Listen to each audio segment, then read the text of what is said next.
ចេញសម្អាតផ្ទះថ្ងៃដំបូងឃើញខោអាវម្ដាយចាស់ចាស់រពឹសដៃយកទៅបោះចោលដោយទាំងមាសម្ដាយលាក់ទុកក្នុងនោះគិតជាលុយរាប់ម៉ឺនដុល្លារ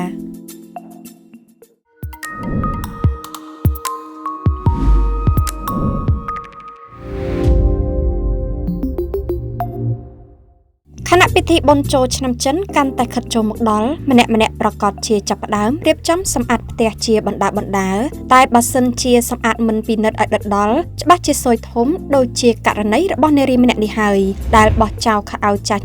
ចោលដោយមិនដឹងថាម្ដាយបានលាក់មាសនៅក្នុងនោះតាមព័ត៌មានបានឲ្យដឹងថារឿងរ៉ាវនេះបានកើតឡើងនៅស្រុកមីនហាំងទីក្រុងសៀងហៃប្រទេសចិននារីរូបនេះបានរៀបចំសម្អាតផ្ទះត្រៀមទទួលពិធីបុណ្យចូលឆ្នាំចិនហើយក៏បានប្រមូលខោអាវចាស់របស់ម្ដាយទៅបោះចោលក្នុងធុងសម្រាមរួមរបស់អ្នកភូមិដោយមិនដឹងថាក្នុងខោអាវនោះម្ដាយនាងបានលាក់គ្រឿងអលង្ការមានចិញ្ចៀនខ្សែកនិងរបស់មានតម្លៃផ្សេង